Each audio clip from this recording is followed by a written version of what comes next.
Cek,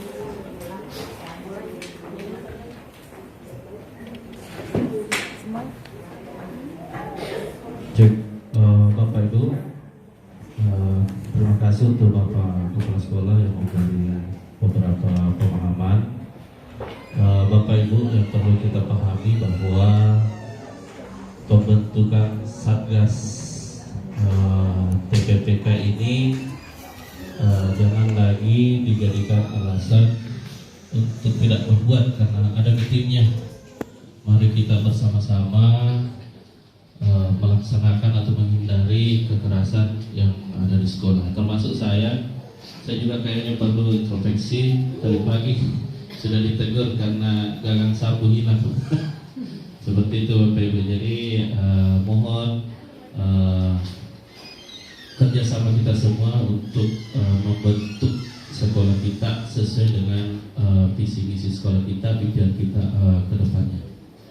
Baik Bapak Ibu, apa yang disampaikan oleh Bapak Kepala Sekolah tadi, alhamdulillah sangat berkaitan dengan materi yang akan kami sampaikan. Apa saja itu materinya? Yang pertama, budaya positif. Budaya positif. Nah, terus terang secara pribadi saya tercerahkan dengan materi-materi ini. Saya rasa saya tidak rugi sampai jam 12 malam, sampai jam 1 malam mengerjakan tugas. Ternyata memang ada beberapa pencerahan yang bisa saya dapatkan, meskipun memang saya harus akui tidak 100% belum bisa saya laksanakan, tapi insya Allah bertahap akan kami laksanakan. Mudah-mudahan bisa memotivasi Bapak Ibu untuk ikut melaksanakan di sekolah. Meskipun saya tidak menutup mata juga Bapak Ibu sebagian besar sudah melaksanakan. Sebagian besar sudah melaksanakan, tapi mungkin secara teori sudah masuk, tapi kita belum tahu bahwa teorinya itu memang seperti ini. Seperti contohnya mungkin bocoran sedikit segitiga restitusi. Ini kalau kita baca nanti kita pahami bahwa ternyata sudah kita laksanakan, tapi kita tahu bahwa yang itu namanya segitiga restitusi. Nah, untuk lebih jelasnya kami persilakan kepada Ibu Samsuryani sebagai pemateri pertama untuk menyampaikan apa yang kira-kira bisa dijadikan oleh-oleh untuk kita, pemahaman untuk kita untuk dilaksanakan di kelas kita masing-masing. Waktu dan tempat kami silakan.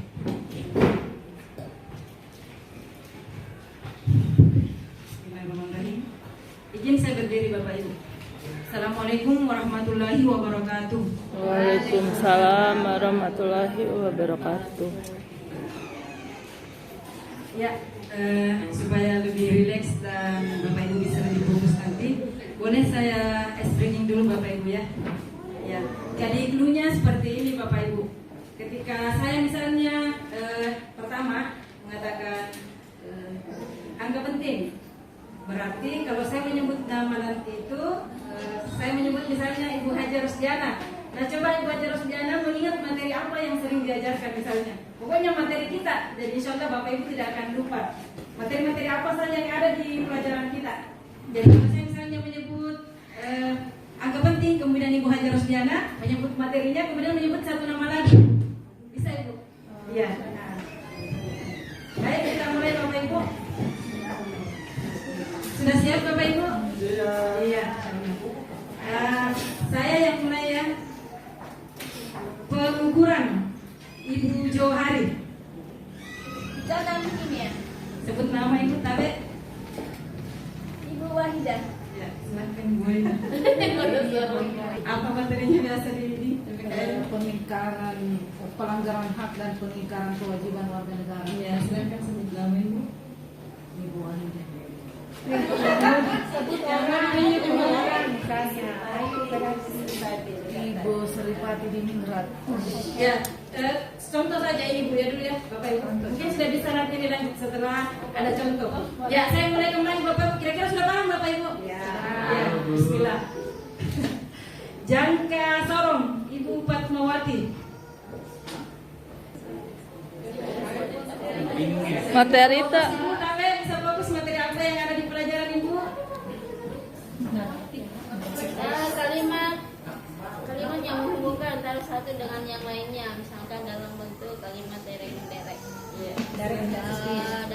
speech. Iya. Ada sebutkan satu Ibu. Satu saja. Mbak bisa pernah. Ibu Supma silakan. Naratif. Iya. Materi Sama kembali. Ibu Sunati. Lingkaran. Iya. Bersama lingkaran. Nama sebelumnya boleh nama lain? Bu Rini. Tidak ada Ibu ini.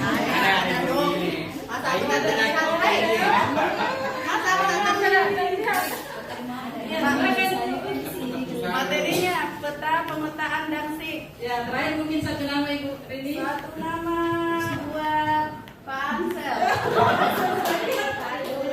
Masalah sosial. Para sosial. Bapak Ibu untuk kita semua. Haflas. Ya, atau masih ingin Panser menyebut satu nama?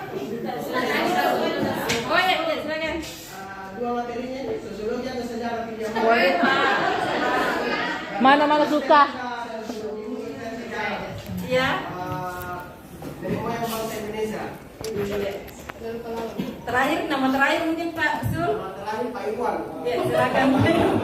Kalau saya Abdul Iman. Iya, Masya Allah, luar biasa. Beri aplaus Bapak Ibu untuk kita semua. Iya. Cek. Ya, terima kasih. Ya, baiklah, saya akan memulai materi pertama. Jadi inti yang kami mau sampaikan ini, alhamdulillah sangat sejalan dengan apa yang telah disampaikan oleh Bapak Kepala Sekolah terkait dengan budaya positif. Nah, mungkin kita sering mendengar kata budaya positif juga, tetapi kalau saya pribadi baru kali ini juga saya mendengar ternyata dua kata ini bisa dikaitkan menjadi budaya positif. Nah, boleh Bapak Ibu kalau ada yang mau memberikan masukan, kira-kira menurut Bapak Ibu itu apa sih itu budaya? Dan kalau dikaitkan dengan positif, bagaimana perubahannya kira-kira? Ya, silakan Ibu Sripati.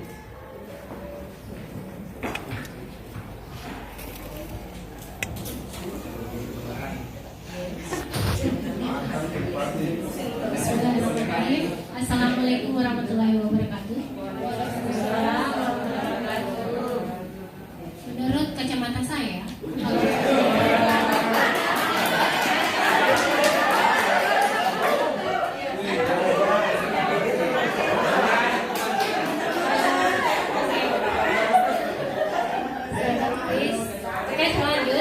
kacamata saya, budaya menurut Kuncirang Ningrat, kebetulan saya ahli antropologi. Budaya menurut Kuncirang Ningrat yaitu rasa cipta, rasa dan karsa manusia. Menurut saya positif itu mungkin cara berpikir yang menunjuk ke arah yang lebih baik. Terima kasih. Iya, boleh Dok, masih ada atau satu orang lagi mungkin Bapak Ibu kalau masih ada yang mau menyampaikan pendapat sedikit. Baik, Bu Ida silakan. Bismillahirrahmanirrahim. Dilihat dari kata ini, budaya positif. Budaya itu terdiri atas dua kata, budi dan daya. Budi berarti kebaikan, kemudian daya berarti adanya, daya berarti kekuatan, yaitu jadi kalau disatukan berarti adanya tindakan atau perilaku kita untuk melakukan kebaikan. Jadi sudah tercakup di dalam nilai positifnya itu. Jadi budaya itu adalah merupakan kebiasaan-kebiasaan yang baik yang harus kita lakukan dan bahkan harus kita generasikan atau dijadikan sebagai salah satu tradisi. Iya. Sebagai barangkali sedikit dari saya. Iya, luar biasa Bu. Apa yang sudah disampaikan oleh Budi dan Ibu Daya. Wahida dan Ibu Sripati, alhamdulillah memang seperti itu. Berarti dalam diri kita sebenarnya kita sudah memahami apa sih yang dimaksud dengan budaya positif. Saya hanya menguatkan kembali bahwa ketika kita berbicara mengenai budaya positif, sebenarnya kita membahas karakter semua kebaikan-kebaikan yang senantiasa kita lakukan. Mungkin secara tanpa sadar kita telah membudayakan itu, Bapak Ibu. Saya yakin di sini Bapak Ibu telah melakukan itu semua.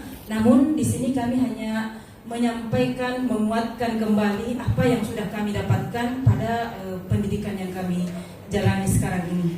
Nah, kenapa kira-kira ini mungkin sangat dianjurkan untuk disampaikan? Saya yakin sekali bahwa materi ini adalah materi yang sangat erat kaitannya dengan perilaku kita sehari-hari kepada murid sebagai seorang pendidik, insya Allah. Dan ini mudah-mudahan akan bermanfaat nanti bagi kita semua. Amin. Baik Bapak Ibu, budaya positif yang akan kita bahas di sini ada 6 item. Ada disiplin positif dan kebajikan universal, ada teori motivasi, hukuman dan penghargaan. Kemudian ada 5 kebutuhan dasar manusia, ada 5 posisi kontrol guru, kemudian keyakinan kelas dan segitiga restitusi. Alhamdulillah kami sudah sepakat karena kami ada 3 orang. Saya akan membahas pertama itu terkait dengan disiplin positif dan nilai-nilai kebajikan universal. Kemudian nanti saudara saya Bapak Husni akan melanjutkan dengan teori motivasi, hukuman dan penghargaan. Dan saya melanjutkan 5 kebutuhan dasar manusia dan 5 posisi kontrol guru. Terakhir insya Allah akan disampaikan oleh Ibu Adira terkait keyakinan kelas dan segitiga restitusi. Ya, baik Bapak Ibu. Mungkin ketika kita mendengarkan kata disiplin, dalam benak kita itu apa kira-kira yang sering muncul? Seperti apa misalnya Bapak Ibu ketika mendengar kata disiplin? Ya, Ibu Hajar tepat waktu. Mungkin ada yang lain Bapak Ibu selain Bu Hajar ketika mendengar kata disiplin? Ya, oke ya. Jadi sebenarnya ketika kita menerapkan disiplin, sering ada miskonsepsi yang terjadi di situ. Kita mengatakan bahwa kita mendisiplinkan anak, tetapi dengan cara yang menghukum. Sebenarnya kalau dianjurkan itu jangan, sebaiknya tidak dilakukan. Jadi kita diharapkan melakukan pendisiplinan positif itu dengan beberapa cara yang akan kami jelaskan nanti, termasuk yang dijelaskan oleh Pak Husni dan Ibu Adira. Jadi sebenarnya ketika timbul kata disiplin, selalu ada di situ aturan, tata tertib, kemudian hukuman. Mungkin itu bisa mindset kita dirubah dari situ. Kita akan bergeser sedikit demi sedikit, termasuk saya pribadi. Mungkin selama ini saya sering melakukan hal-hal yang sebenarnya tidak patut saya lakukan, tetapi saya lakukan ketika saya tidak menyadari itu. Nah, inilah kami berdiri di sini untuk sedikit mensosialisasikan bagaimana sebenarnya perubahan pergeseran karakter-karakter yang harus kita lakukan di sekolah. Ya, nah ketika kita memahami apa sih sebenarnya itu motivasi intrinsik di dalam diri kita, dan kita mampu juga menanamkan kepada anak-anak, insya Allah saya yakin Bapak Ibu, kita semua yakin bahwa sebenarnya anak-anak itu adalah manusia juga yang membutuhkan kasih sayang. Mereka membutuhkan motivasi dari dalam dirinya karena ada semacam pengakuan dari kita sebagai pendidik bahwa mereka bisa. Nah, sehingga ketika disiplin diterapkan, bukan lagi kita yang memaksa mereka melakukan peraturan atau hal-hal yang kita sudah tetapkan di sekolah, tetapi motivasinya itu muncul dari dalam diri mereka sendiri. Sudah ada motivasi intrinsik, motivasi dari dalam yang membuat mereka meyakini bahwa saya memang harus disiplin. Kenapa saya harus disiplin? Nah, karena sudah menimbulkan keinginan, kemauan untuk menjadi orang yang baik. Kemudian Bapak Ibu, nah di sini ada nilai-nilai kebajikan universal. Tadi ada hubungannya dengan disiplin positif. Jadi saya satukan dengan satu item itu ada disiplin positif kemudian bersambung dan nilai-nilai kebajikan universal. Nah, apa sih itu nilai-nilai kebajikan universal? Nah, inilah yang selalu kita sebenarnya secara tidak langsung selalu menanamkan kepada peserta didik kita, tapi kita mungkin tidak terlalu mengenal bahasa ini. Jadi yang dimaksud di sini dengan nilai-nilai kebajikan universal itu Bapak Ibu, semua karakter-karakter baik yang menjadi payung besar sebagai segala tindak laku kita yang menuju kepada kebaikan. Contohnya seperti kita meminta anak-anak untuk datang tepat waktu. Kemudian meminta mereka ketika kita mungkin dalam kelas sedang menjelaskan mereka tidak berbicara. Kenapa tidak berbicara ketika kita menjelaskan? Nah, itu salah satu nilai kebajikan yang ingin dituju adalah saling menghargai. Menghargai orang lain dan menghargai diri sendiri. Itu semua Bu, Bapak Ibu masuk dalam kategori kebajikan universal. Banyak sekali contoh-contohnya. Sebenarnya sudah kita lakukan semua, insya Allah pasti sudah kita lakukan. Nah, cuman kita mengingat kembali, oh ternyata yang saya lakukan ini masuk dalam kategori kebajikan universal. Itu Ibu. Kemudian ada teori yang memuatkan oleh Dr. William Glasser bahwa setiap perbuatan itu memiliki tujuan. Jadi sebenarnya anak kita itu melakukan sesuatu ada tujuannya mereka. Cuma mungkin ketika dia melakukan itu agak bertentangan dengan peraturan sekolah kita. Nah, inilah yang perlu diluruskan kepada anak-anak. Dengan cara apa Bapak Ibu? Nah, itulah nanti yang akan dilanjutkan oleh teman saya. Bagaimana sih sebenarnya memberikan pemahaman kepada peserta didik untuk meluruskan semua perbuatan-perbuatan mereka di sekolah sehingga bisa sesuai dengan tren yang kita inginkan. Jalur yang khusus yang memang kita tuju untuk pilih kebajikan itu. Kemudian dikuatkan kembali oleh Diana Gassen. Dan Gassen itu mengatakan bahwa dengan mengaitkan nilai-nilai kebajikan yang diyakini seseorang, maka motivasi intrinsiknya akan terbangun sehingga menggerakkan motivasi dari dalam untuk mencapai tujuan yang diinginkan. Nah, ketika saya mengatakan bahwa anak-anak itu perlu ditumbuhkan motivasi intrinsiknya, insya Allah saya juga meyakini, pasti Bapak Ibu juga meyakini ketika anak-anak memahami itu, mereka akan berbuat tidak lagi diminta, tidak lagi dipaksa untuk melakukan itu, tetapi sudah timbul dari kesadaran dirinya sendiri.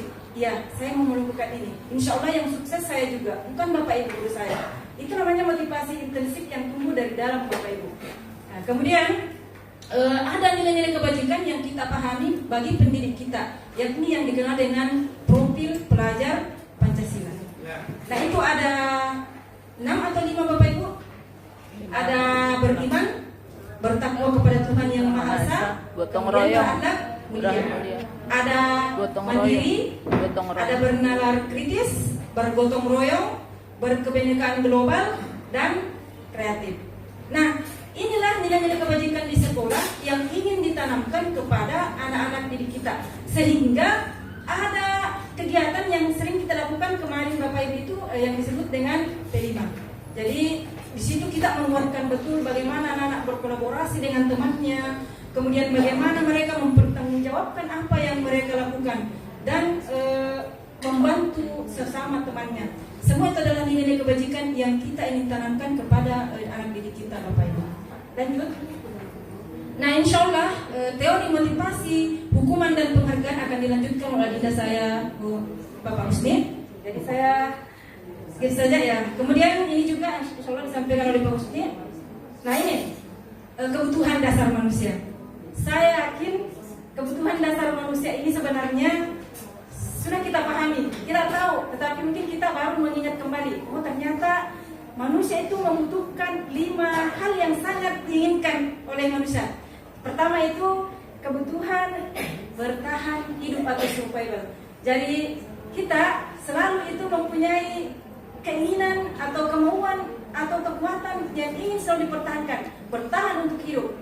Nah, kalau yang kami dipelajari itu biasanya ada muncul di bagian otak batang reptil kalau tidak salah. Di situ, ya Pak Usni ya. Kita selalu berusaha untuk bertahan hidup. Dengan cara apa Bapak Ibu? Ya, seperti sekarang yang kita lakukan ini. Kita melakukan kegiatan-kegiatan, menjalani tugas kita, itu juga sebagai bentuk pertahanan hidup kita. Kemudian ada kebutuhan akan cinta dan kasih sayang, love and belonging. Jadi sebenarnya murid kita itu peserta didik kita itu sama dengan kita. Mereka ingin merasakan cinta dan kasih sayang dari kita, bukan hanya dari orang tuanya. Jadi selama ini saya selalu menerapkan itu dalam pikiran saya. Ketika saya menghadapi anak ini, berarti saya juga menghadapi anak saya. Saya selalu berusaha untuk menanamkan itu di dalam diri saya. Insya Allah Bapak Ibu juga seperti itu. Kenapa saya menanamkan ini Bapak Ibu? Karena ketika saya sudah mengingat bahwa anak yang di depan saya ini adalah anak saya sering mengundurkan rasa marah saya, memendam rasa marah saya. Nah, paling saya menegasi sedikit dengan kalimat-kalimat yang mungkin menyadarkan mereka untuk kembali fokus apa yang sedang dipelajari. Jadi saya sering ingat, oh ini anak saya, ini anak kandung saya. Nah, bukan anak kandung saya, tapi ini anak saya. Saya sering ingat seperti itu. Sehingga ketika saya marah, saya tiba-tiba teringat, tidak boleh. Itu mungkin. Jadi sekedar mengingatkan saja mereka, meluruskan saja sedikit dengan kata-kata yang halus mungkin supaya mereka kembali ke hal yang benar yang kita inginkan. Kemudian ada kebutuhan akan kesenangan atau fun. Nah, kadang-kadang anak-anak itu di dalam kelas kita mengajar, ada kasus yang kemarin saya tangani di restitusi itu. Pak Zulkifli sedang mengajar, anak wali saya itu ada yang membuka HP. Saya tanya, kenapa membuka HP nak? Ternyata pada saat teman-teman presentasi, mereka tidak tahu jawabannya sehingga mereka membuka HP untuk melihat jawaban. Nah, mungkin ketika kita tidak memahami ini, kita langsung memberikan kata-kata yang mungkin membuat menyakiti mereka. Alhamdulillah Pak Sul sangat bijak dalam menghadapi ini. Saya bersyukur sekali. Beliau tidak menjas anak-anak, bahkan anak-anak merasa bangga dengan diingatkan seperti itu. Ya, kemudian saya lakukan restitusi, ternyata ya saya sangat senang dengan apa yang dilakukan oleh Pak Sul di kelas. Beliau tidak marah, beliau tidak ini, memberikan saja pengarahan bahwa tidak boleh seperti itu, dan saya menguatkan apa yang disampaikan oleh Pak Sul. Kemudian kebutuhan akan kebebasan freedom. Nah, inilah yang membuat anak-anak kita sering melakukan hal yang bertentangan mungkin di pikiran kita, di luar nalar kita. Kita mau mereka sholat Jumat di masjid, mereka malah lompat di pintu-pintu yang tidak tersedia, dan itu sangat membahayakan jiwa mereka sebenarnya. Tetapi mereka belum memikirkan sampai ke persoalan yang sangat jauh. Mereka masih melakukan ini, kebutuhan akan kebebasan. Mereka masih menggunakan ini, mereka masih menginginkan seperti ini. Jadi mungkin tidak jenuh-jenuhnya kita sebagai pendidik untuk senantiasa mengingatkan mereka agar selalu kembali kepada yang sebenarnya atau hal yang kita inginkan. Dan terakhir Bapak Ibu, itu adalah kebutuhan penguasaan atau power. Nah, anak-anak selalu ingin menunjukkan bahwa saya ini bisa. Nah, makanya biasa terjadi perkelahian mungkin karena mereka menunjukkan bahwa saya bisa, saya adalah penguasa di sini. Itu yang sering muncul di pikiran anak. Jadi penguatan di teori ini bahwa sebenarnya apa yang anak-anak lakukan itu semua ada tujuannya. Mereka ada tujuan, cuma belum terlalu tepat untuk mereka lakukan karena bukan pada tempatnya. Dan inilah yang tugas kita sebagai pendidik, untuk tidak bosan-bosannya mengingatkan mereka dengan cara yang halus, yang mungkin tidak menyakiti mereka, tetapi itu memunculkan justru motivasi dari dalam untuk menjadi orang yang baik. Ya, terakhir ini materi saya Bu, terakhir yang saya sampaikan terkait dengan 5 posisi kontrol guru.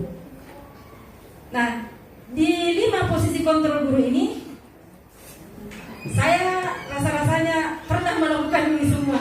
Bagaimana dengan Bapak Ibu ini? Sebentar saya putarkan video Bapak Ibu ya. Jadi ada penghukum, ada pembuat rasa bersalah, kemudian ada teman, ada pemantau, dan ada manajer. Boleh kita simak dulu videonya Bapak Ibu.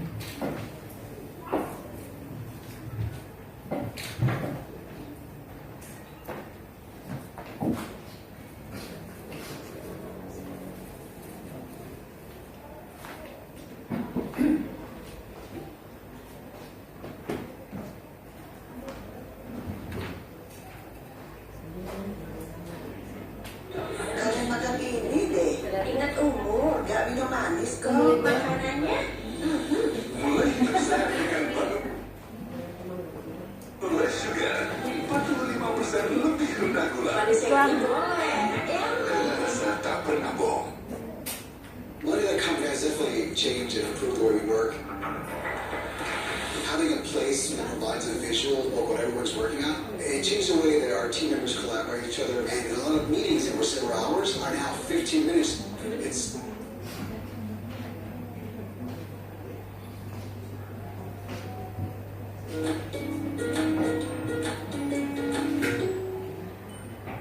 Salam bahagia Ibu dan Bapak guru hebat. Dalam penerapan disiplin positif restitusi, salah satu program yang dikembangkan adalah 5 posisi kontrol. 5 posisi kontrol dalam restitusi adalah proses perjalanan seorang pendidik agar dapat mengenali dirinya. Pada video kali ini, kita akan membahas tentang 5 posisi kontrol yang dikembangkan oleh Diane Lawson dan contoh penerapannya.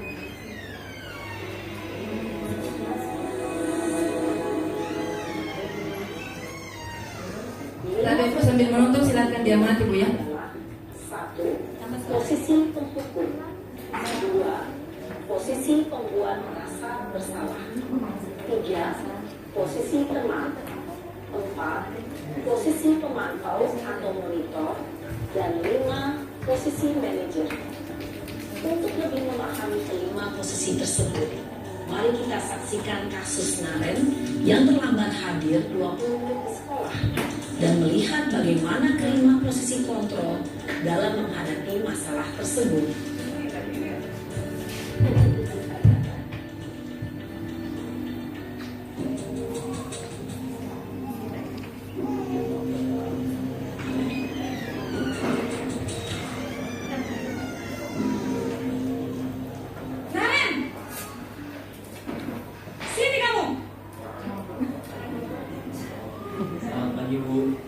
Selalu terlambat. Kamu deh, pasti terlambat. Maaf Bu, saya... Apa coba? Alasan kamu apa lagi? Kapan sih kamu tidak terlambat? Malas sekali ya kamu jadi anak. Saya... Dasar pemalas. Gak kapok-kapok sih kamu. Sudah berapa kali terlambat? Sana, kamu keliling lapangan basket 2 kali. Kenapa saya harus ke lapangan basket Bu? Kenapa? Kamu malah ibu. Berani-beraninya jawab. Sudah terlambat, masih berani jawab pula. Sekarang keliling lapangan basket 5 kali sekalian. Biar kamu cepat pergi sana ke lapangan basket. Posisi penghukum biasanya berbicara dengan nada tinggi, menghardik, menunjuk-nunjuk, menyakiti, dan menyindir. Hukuman bisa berupa fisik maupun psikis. Ibu dan bapak guru hebat. Dampak yang terjadi pada murid ketika guru berada pada posisi penghukum adalah murid cenderung akan memberontak, bahkan menyimpan dendam.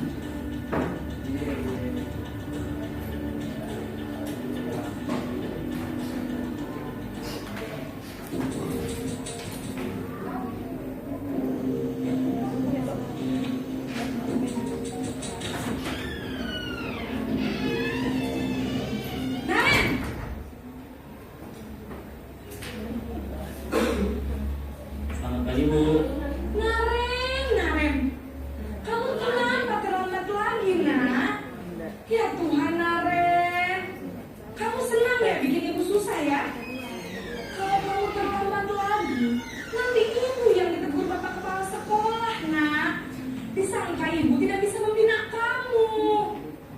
Duh, gimana ini? Maaf Bu. Duh, Gusti Naren, kamu suka ya kalau ibu ditegur bapak kepala sekolah? Terus, sekarang ibu harus tulis apa ini di buku absen? Ini kamu sudah sering terlambat loh. Ibu harus apa coba? Maaf Bu. Maaf sekali. Ya sudah, lain kali jangan bikin ibu susah lagi anak ya. Ibu tidak akan kuat lagi kalau kamu begini terus. Bisa jantungan kalau ibu ditegur bapak kepala sekolah. Sana cepat ke kelas. Maaf ya Bu. Maaf sekali. Posisi pembuat rasa bersalah berbicara dengan nada tenang, cenderung lembut. Namun kata-kata yang diutarakan membuat murid merasa menjadi orang yang gagal, memandang buruk dirinya sendiri, merasa tidak berharga, dan tidak perlu mengambil posisi pembuat rasa bersalah.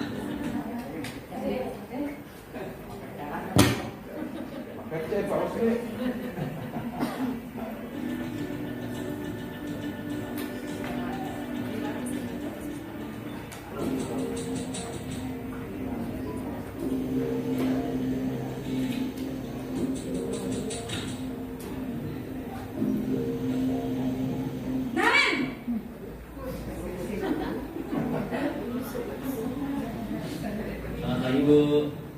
Wah, sudah jam berapa ini, nak? Terlambat lagi ya, sayang. Iya Bu. Habis ibu saya lupa bangunkan saya Bu. Kamu malah menyalahkan ibu kamu. Kamu bukannya anak yang larinya paling kencang. Kok terlambat sih? Iya Bu. Saya memang terlambat bangun tadi. Jadi biarpun saya lari kencang, tetap gak kekejar Bu. Ya sudah, sana. Nanti lain kali larinya lebih kenceng lagi ya, biar gak terlambat lagi. Bikin seneng ibu, demi ibu. Bisa kan? Bisa lah, Bu. Ya sudah, sekarang masuk kelas. Ibu beresin urusan absen kamu. Kamu ini ada-ada saja. Dalam posisi teman, guru berbicara dengan nada suara ramah, akrab, cenderung bersenda gurau untuk menjaga suasana tetap santai. Murid akan merasa senang, aman, dan akrab dengan guru. Identitas yang tercipta adalah identitas sukses atau berhasil. Namun, perlu diingat, karena ini masih dorongan eksternal, maka ada faktor ketergantungan dari murid kepada orang tertentu. Di sini, guru absennya, sehingga di lain waktu, murid bisa berperilaku baik, namun hanya kepada orang-orang tertentu saja.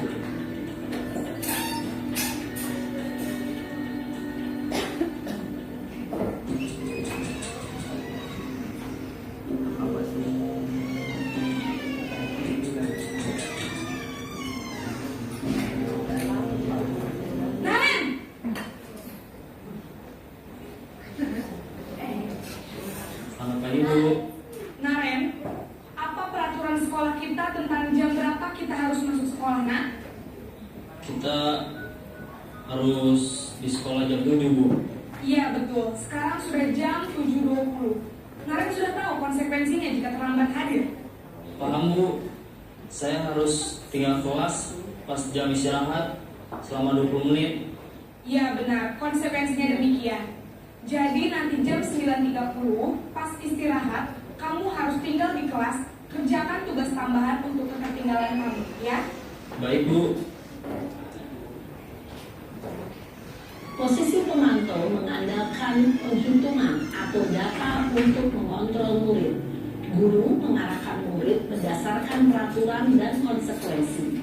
Seorang pemantau menunjukkan bahasa tubuh dan ekspresi wajah yang datar dan cenderung formal.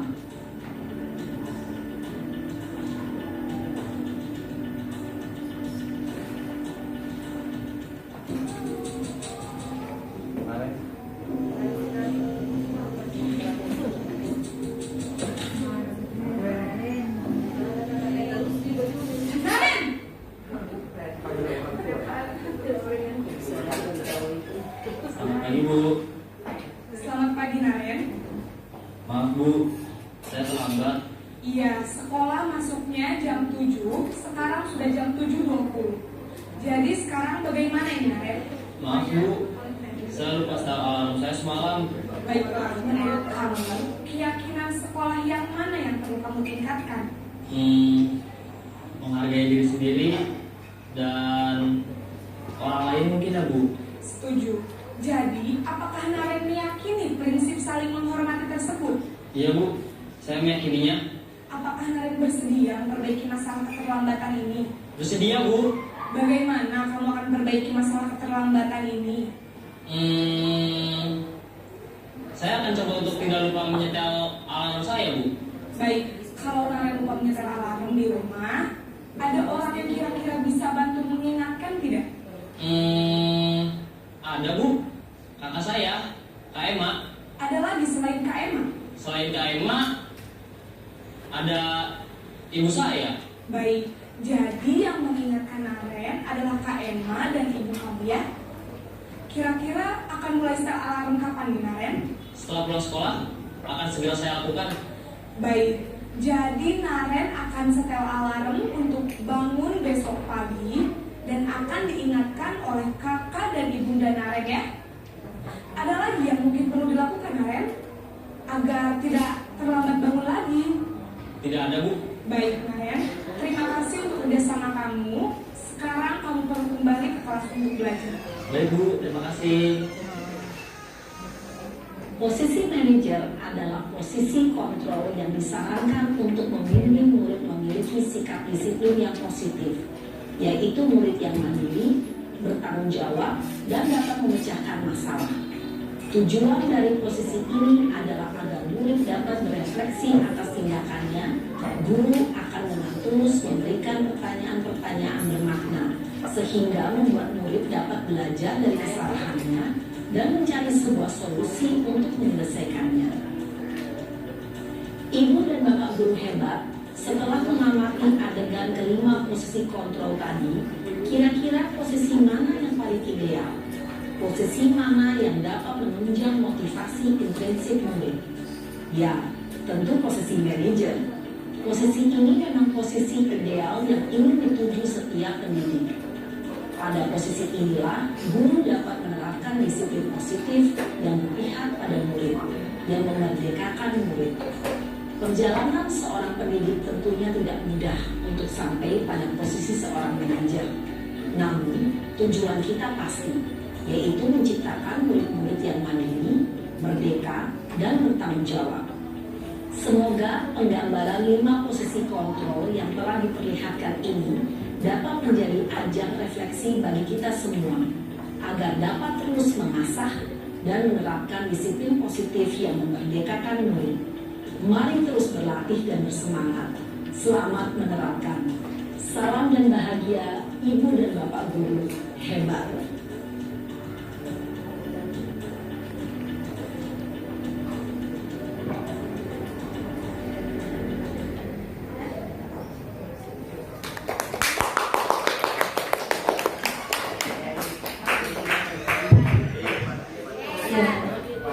Saya memberikan waktu mungkin sekitar beberapa menit untuk Bapak Ibu merenungi mungkin tadi video, dan saya mau minta tanggapan, boleh Bapak Ibu 3 orang. Ya, terima kasih Bapak. Terima kasih Pak Haji, silakan. Bisa besar di suaranya. Oke, bisa. Tes. Terima kasih. Assalamualaikum warahmatullahi wabarakatuh. Waalaikumsalam warahmatullahi wabarakatuh. Berbicara masalah kedisiplinan, sudah diperlihatkan bagaimana tadi. Ada beberapa contoh tadi item yang diperlihatkan. Nah, pertanyaan saya pahami semua apa yang dikasihkan tadi. Dia kasih contoh semua ini. Nah, semua guru-guru apa semua yang di sekolah ini SMA 1 ini sudah diterapkan. Masalah disiplinnya apa, manajemen dan sebagainya. Terakhir saya lihat ini anak-anak yang terlambat kumpul botol 10, 5, 10 dan sebagainya dan seterusnya. Ini tidak ada efek jerah sama anak-anak ini. Sudah berapa kali dikasih disiplin, kasih hukuman seperti ini, tidak ada penyelesaiannya. Anak-anak masih toh seperti itu. Dikasih di catatan berapa kali skornya apa dan sebagainya, tidak ada. Karena pasti anak-anak berpikir itu, besok saya mau terlambat kali, saya mau kumpulkan dulu botol di kelas saya. Paling susah kumpul botol. Tidak ada penyelesaian seperti itu. Nah, saya mau minta sama Ibu Sam, Pak Husni dan Ibu Adira, ini jalan keluarnya yang bagaimana lagi ini untuk mendisiplinkan SMA Negeri 1 Parepare ini. Mulai kelas 10 sampai kelas 12. Lebih kelas 12 jangan memang itu sudah Anda tahu lah bagaimana modelnya itu di kelas 12 itu. Nah, sekarang 10 lagi ini. Efek jaraknya bagaimana? Tadi itu sudah contoh semua sudah dipahami semua contohnya itu ada 6 apa dan sebagainya. Tapi jalan keluarnya bagaimana? Nah, sekarang jalan keluarnya lagi itu botol dikumpul. Jadi paling anak-anak, besok saya mau terlambat lagi. Besok lagi saya mau apa? Disuruh dikumpul botol. Itu. Jadi saya mau minta bagaimana ini penerapannya ini. Kalau saya saja, Pak Ibrahim dan guru yang lainnya 3 orang, sedangkan yang lainnya hanya melihat saja. Terutama tadi disampaikan oleh Wakasih siswa ini rambut ini. Nah, itu utama juga, rambut. Kalau saya, Pak Husni dengan Pak Ibrahim, masalah rambut panjang ini, sedangkan yang lainnya hanya masuk saya di kelas, tidak pernah menyampaikan. Terus terang kalau saya masuk, kalau ada yang panjang rambutnya, tidak usah masuk di kelas. Kalau saya mengajar kalau begitu itu rambutnya.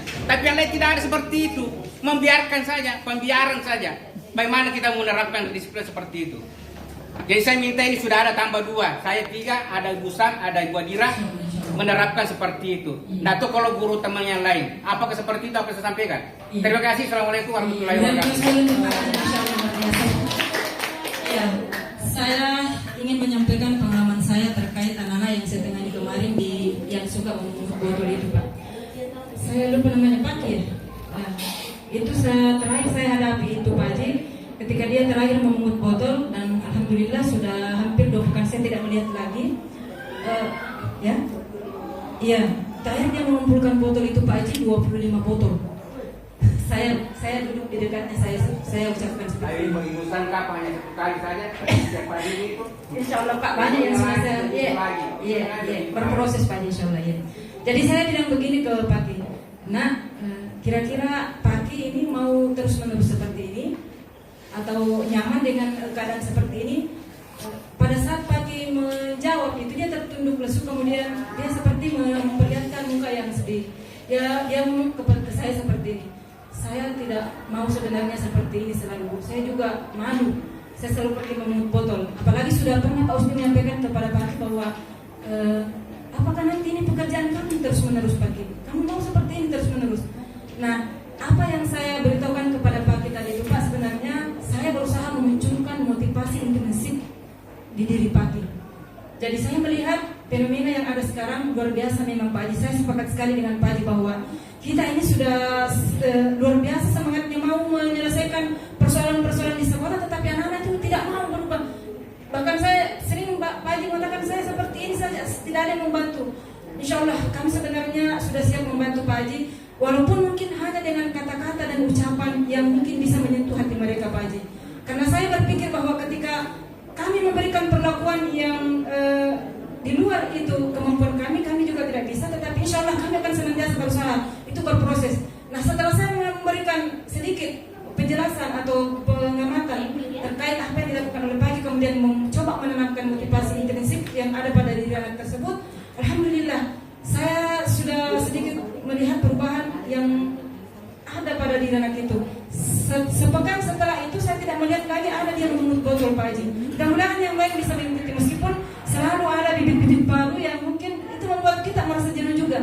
Tapi insya Allah Bapak Ibu, mari kita bersama-sama berkolaborasi, bersinergi. Jangan kita merasa bahwa ini bukan tugas kita. Insya Allah sama-sama kita melakukan itu. Terima kasih sekali Pak Haji, masukan yang luar biasa buat kami bertiga insya Allah.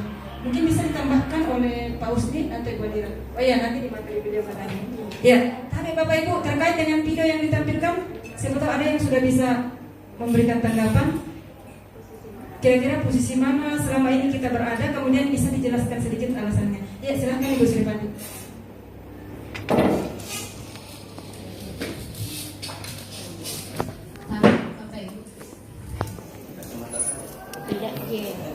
Oke, terima kasih kesempatan yang diberikan kepada saya. Saya mau izin dulu. Pagi mana itu Busam? 12 atau 11? Kelas itu anak kelas berapa? Pagi. Hah? Pagi 11, Pagi Hidayat. 12 itu 11. 11 sekarang Pagi Hidayat. Bali Bolata. Karena Bu Sri Pati yang mau bertanya, jadi saya mau kembalikan jadi pas Bu Sri Pati yang tahu itu masalah Pagi. Jadi Busam tadi bilang kepada saya dan nanti Bu Sri Pati bagaimana nunya. Oke, saya penyambung antara masalahnya. Keras. Ya. Karena ada lagi pemberitahuan 11-12 silakan masuk di keras. Oh iya Pak. Terima kasih. Oke, terima kasih kesempatannya untuk kedua kalinya kepada saya. Saya ingin menanggapi menyangkut masalah posisi dan kontrol murid. Oke, saya lebih lanjut. Menurut saya, ketika pengalaman saya saya berbicara menyangkut masalah posisi saya sebagai penghukum kebanyakan, dan yang kedua sebagai posisi sebagai teman. Saya posisikan diri saya sebagai penghukum. Misalnya, saya sudah kelola kelas dengan baik, sementara ada beberapa anak yang butuh dengan perhatian saya. Istilahnya biasa anak-anak sering cobi-cobi temannya, ya. Misalnya dia cobi-cobi temannya, jadi terganggu, otomatis di sana terjadi pengelolaan kelas yang ini, ya. Oke, saya biasanya kemarin saya sempat menghukum anak wali saya, masalah kecil saja, yaitu kentut, ya. Tapi bukan masalah kentut yang saya mau ini di kemarin penghukuman saya, tapi ada beberapa aspek yang saya hukum. Ada saya dengar beberapa laporan dari beberapa guru mata pelajaran menyangkut masalah kedisiplinan anak wali saya. Yang kedua untuk posisi teman, saya awal-awal biasanya kalau ketika saya mendisiplinkan anak untuk posisi teman, biasanya kalau awal 1-2 kali untuk dia melakukan sebuah pelanggaran, biasanya saya jadikan sebagai posisi teman. Ya, saya masih memaafkan, tapi kalau untuk berulang kali kayaknya saya bisa menerapkannya namanya posisi penghukuman. Oke, lebih lanjut untuk masalah Paki. Kemarin saya punya kontrak belajar dengan siswa. Ketika saya masuk di kelas 11 dan maupun di kelas 10, kontrak kerja saya itu setiap siswa harus menyetor HP-nya di atas meja saya. Itu bentuk sebuah kedisiplinan bagi saya. Karena kenapa? Saya tidak mau banyak kasus-kasus yang menjadi viral. Kita sudah lihat banyak ya. Jadi saya tidak usah sebutkan satu-satu. Ya, saya kumpul HP-nya sampai ada kasus. Ada 1 anak, ada 2 orang anak itu tidak kumpul HP-nya. Tapi cara saya untuk bisa mendeteksi siapa yang tidak kumpul HP-nya dengan cara saya. Tapi otomatis jadi posisi saya kembali menjadi posisi guru sebagai penghukum lagi. Saya tidak bisa mengontrol diri saya. Jadi otomatis ketika saya deteksi siapa punya HP ini, ketika kalian tidak kumpul, saya ambil HP kalian selama seminggu. Dari situ mereka takut. Jadi otomatis 1 hari saja mereka hidup tanpa HP mereka. Jangankan 1 hari, dalam beberapa detik saja mereka tidak bisa hidup tanpa HP. Mereka paling takut kalau HP-nya diambil sama gurunya. Yang kedua untuk masalah Paki tadi, ya menyangkut masalah HP. Kebetulan Paki Hidayat itu pernah beberapa kali melanggar sama saya itu tadi menyangkut masalah HP. Sampai saya ambil HP-nya sampai dia sempat mengeluarkan air mata, sudah berkaca-kaca di matanya. Karena persoalan HP, ya. Terima kasih.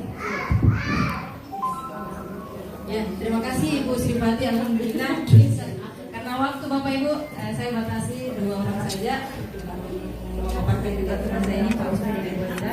Ya, terima kasih. Berarti saya bisa menyimpulkan bahwa Ibu Sripati sering berada di posisi kontrol penghukuman. Ya. Mudah-mudahan Insya Allah Ibu Sripati kita sama-sama akan lebih bisa nanti meningkatkan posisi manajer Insya Allah ya. Karena itulah sebenarnya yang diharapkan oleh pendidik, bagaimana kita mampu manajer pola sikap kita terhadap peserta didik. Ya, terima kasih atas perhatiannya Bapak Ibu. Insya Allah materi selanjutnya akan disampaikan oleh Pak Husni kepada Dinda dan bersama.